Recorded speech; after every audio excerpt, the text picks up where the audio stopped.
Kingdom of Saudi Arabia. Government: Unitary Islamic Absolute Monarchy. Ruler: Abdul Hassan al-Saud. Area: 830,000 square miles. Population: 2.7 million. Military personnel: 4,000 regular troops and 15,000 tribal levies. The first Saudi Arabian state, otherwise known as the Emirate of Diriyah, was founded in 1744 based along the city of Diriyah, and expanded to within present-day Saudi Arabian borders plus the nation of Qatar by 1819. The Ottoman Empire waged an 8-year war that saw the destruction of the state. A mere 5 years later saw the creation of the second Saudi state, this one being the Emirate of Najd. The state joined the Entente against the Ottoman Empire in 1915, and a bunch of small conflicts between the House of Saudi and the House of Rashid ended with the unification of Saudi Arabia on 1932, after annexing various tribal kingdoms/emirates. Saudi Arabia fought a short war with Yemen in 1934 that saw them annex the region of Asur and a few other small areas. Saudi Arabia was an economic backwater until the eve of World War II. Their exports were mainly agricultural products and knives, but little else.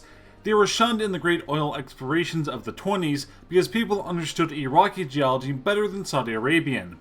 It would be the Americans who first took serious interest in exploring for oil in that region, and they didn't strike any until 1938. At first, the US government didn't realize the strategic significance of what would become Aramco. The US was self-reliant in oil and was able to keep England supplied with enough fuel to stay in the war. Prior to the outbreak of World War II, Saudi Arabia was on good terms with the Axis powers, concluding an arms agreement with Nazi Germany on the eve of the war. The nation was used as a theater of intrigue between the Axis and allies in the earliest days of the conflict. Some very ambitious German military thinkers saw Saudi Arabia as a springboard to Russia's southern flank, and Hitler attempted to sway the Saudis to join the Axis. He promised Ibn Saud the title of King of all the Arabs if he attacked British forces. But Ibn Saud tactically backed the British, with whom, despite their quarrels, Saudi Arabia had a far larger economic relationship with, and understood that his nation could simply not defeat the numerically superior British. The outbreak of the war and the heavy shipping dangers brought Saudi Arabian oil sales to a halt, which had only started a few years before. Saudi Arabia lacked a merchant marine of its own and relied almost entirely on foreign vessels to conduct naval trade. It wasn't until after the end of the war that this was changed, and only in 1957 that a navy was officially created. The armed forces themselves had changed a little since the time of the First World War. The majority of troops were cavalry booting tribal levies called on in time of war or serious emergency.